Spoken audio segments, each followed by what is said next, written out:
गीता ही कुमारिका अवस्थेमध्ये होती. गीता कुमारी दशेमध्ये असताना ज्ञानोपरायण साज घातला, सजवली, उपवर केली, नटवली. गीता अलंकार नाव ज्ञानेश्वरी आणि ब्रह्मानंद लहरी प्रगट केली. सुंदर प्रकारचे या ठिकाणी नुसतं एवढं असं या गावकऱ्याचं करावं एवढं कौतुक कमी.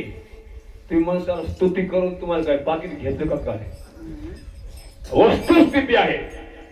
कारण लहानचं गाव महाराज आपण सांगतो कीर्तनामध्ये, खरोखर आपण सांगतो भगवंतानी गायी वळल्या, भगवंतानी गायी वळल्या, गोपाळांनी गायी वळल्या. पण मला वाटतं खरोखर गायी जर वळल्या असतील तर खरोखर चौधरणीवाल्यांनी.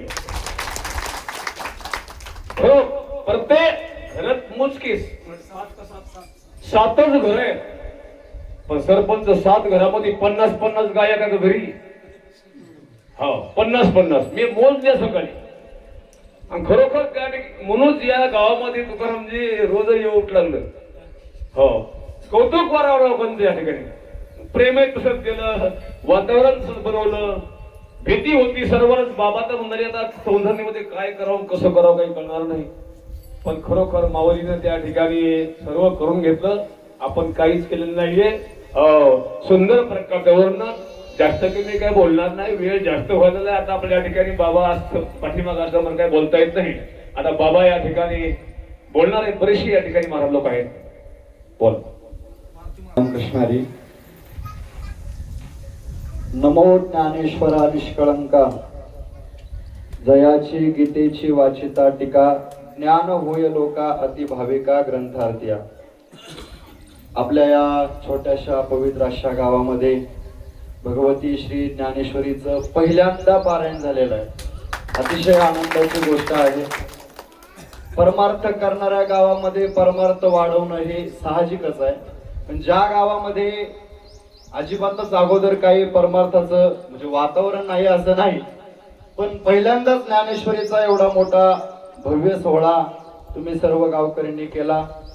प्रथमतः सर्व गावकरी मंडळींचे टाळे वाजवून सगळ्यांनी स्वागत करा. असाच परमार्थ तुमच्याकडून उत्तरोत्तर घडत राहावा हीच भगवान श्री ज्ञानेश्वर महाराजांच्या चरणी प्रार्थना करतो. इवलेसे रूप लाविले द्वारी आणि त्याचा वेलो गेला गगनावरी. असाच तुमच्या परमार्थाचा वेल निश्चितच गगनावरती गेला पाहिजे अशी सदिच्छा व्यक्त करतो. ज्ञानेश्वरी म्हणजे हा काय प्राकृत ग्रंथ नाहीये. मगाशी जसं विष्णू महाराजांनी सांगितलं की ज्ञानेश्वरीचे जर 108 पारायण केले तर वाचा सिद्धी प्राप्त झाल्याशिवाय राहत नाही. उदाहरण नाना, मी ज्या परंपरेमध्ये वाढलो, देगलूरकर घराणं म्हणजे वारकरी संप्रदायातील सर्वात विद्वान आणि सर्वात मोठं घराणं आहे. आमच्या घराण्याला प्रत्यक्ष ज्ञानोबारायांचा आणि ज्ञानेश्वरीचा आशीर्वाद आहे.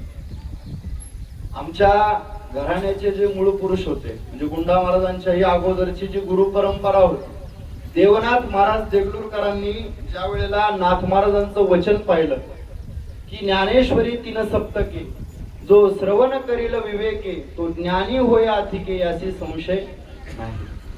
त्यांनी ज्ञानेश्वरीचे 108 पारायण अजाण वृक्षाचे पाने खाऊन आणि इंद्रायणीचं पाणी पिऊन किती पारायण केले म्हणून महाराज? 108 पारायण केले.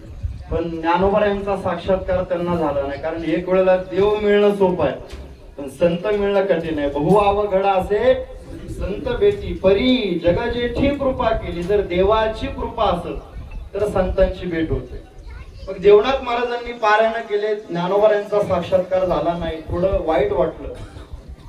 इंद्रायणीमध्ये गेले, डोंगरेच्या पाण्यात गेले, ज्ञानोबा यांच्या समाधीकडे पाहिलं, डोळे भरून आले. ज्ञानोबा नाथ महाराजांचे जर वचन खोटे असतील किंवा मी जी केलेली सेवा आहे ती जर खोटी असेल तर माझी जीवच कापून घेतो. त्यांनी जीव कापले आपले. इंद्रायणीमध्ये टाकायची तेवढ्यात प्रत्यक्ष ज्ञानेश्वर महाराज प्रगट झाले.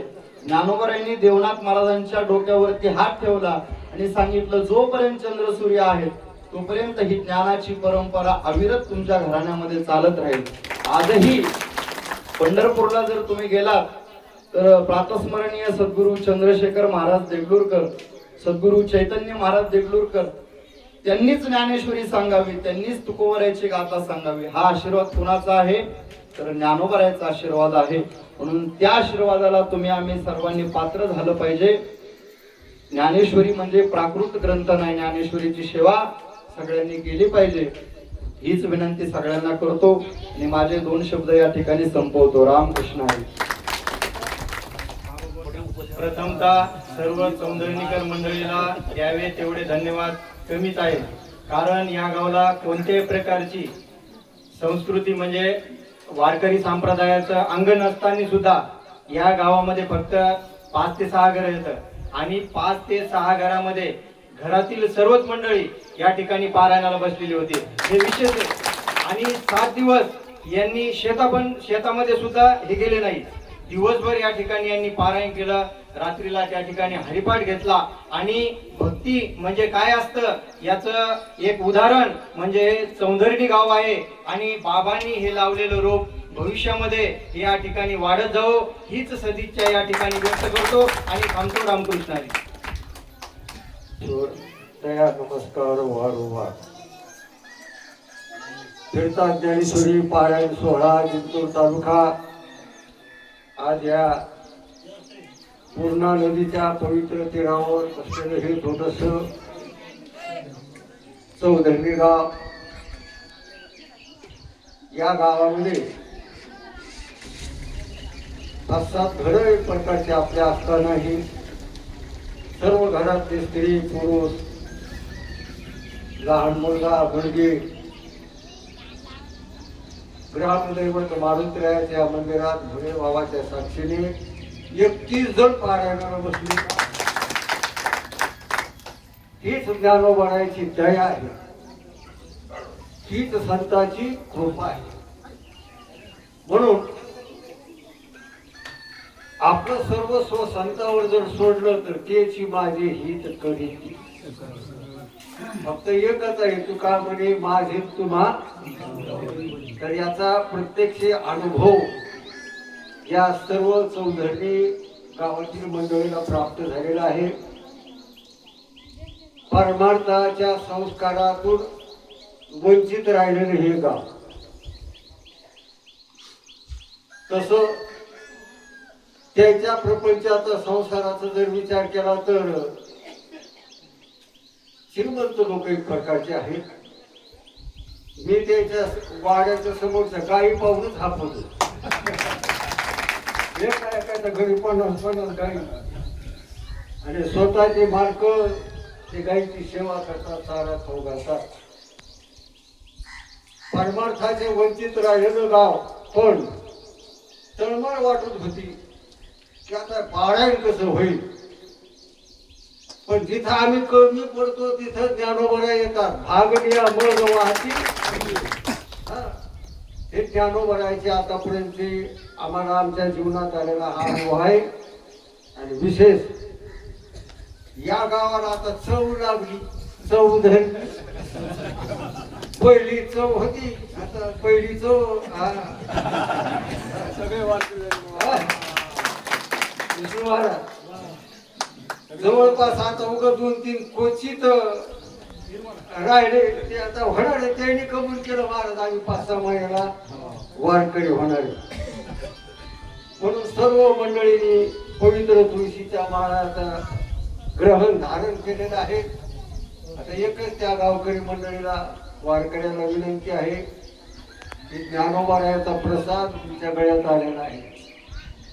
ही पवित्र तुळशीची माळ भगवान पांडुरंगाला आवडणारी तुळशी आहे. ती तुमच्या गळ्यात येऊन बसली. त्याची सेवा करा, त्याचं जतन करा, त्याचं संरक्षण करा. आणि दुसरी गोष्ट नित्यनेमाने हरिपाठ आपल्या मारुतीरायाच्या मंदिरात होणार. म्हणजे तुमचाच संकल्प मी करतो. याच्यासाठी भावना महाराज यायला 4-5 काळ एक आणून घ्या. वाटल्यास माझ्याकडून पैसे घेऊन जावं. जसा येईल तसा एक प्रकारचा. आणि या गावाला खरोखरच काही गुण वाटून दिलं नाही हे उपकार बाबनी करायचे आहे. दररोज हरिपाठाला 20-25 जण नित्यनेमाने यायचे. म्हणून बामणीकर भजनी मंडळीचे खूप एक प्रकारचे उपकार आहेत. परिसरातून हरिभक्ती पारायण भाऊराव महाराजांनी 2 दिवस पारायण केलं. प्रकाशरावजी गडदे यांनी अधिष्ठान एक प्रकारचं केलं, त्यांनाही धन्यवाद. अधूनमधून परिसरातील सर्वच मंडळींनी या ठिकाणी सहकार्य केलेलं आहे. म्हणून हा छोट्याशा पवित्र गावाचा आदर्श घेणं हे आपलं एक प्रकारचं काम आहे.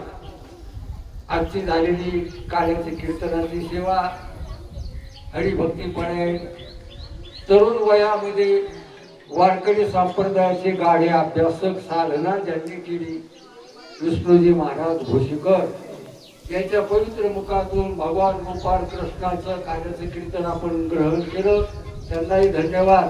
आणि विशेष आतापर्यंत कीर्तनाला सहकार्य जर आम्हाला कोणी जर केलं असेल तर या भजनी मंडळी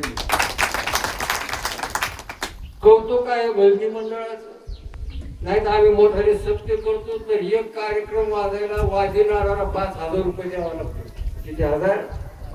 या अगोदरच करतो 5,000 असते ते येतो. पण इथं 2-4 जण एक प्रकारचे वादक एक प्रकारचे आले आणि आम्हाला त्यांच्यावर भरपूर आमचा विश्वास आहे की जिथं जिथं हे कार्याचं कीर्तन होईल तिथं आपल्या परिसरातील भजनी मंडळी नक्कीच उपस्थित राहणार. आणि विशेष करून विठ्ठल महाराज खांदारी निबर महाराज काय खायचे ज्यांनी अधिक मासामध्ये अख्खं पंढरपूर आश्रम गाजीला पारीतले लोक उभा राहून त्यांचं भजन ऐकायचे. ताकपिठ्या विठ्ठल माहिती गेलं तुम्हाला पंढरपूर या आपल्या भागात मंडळीचं कौतुक आहे बरं का. असंच सहकार्य करू द्या. यानंतर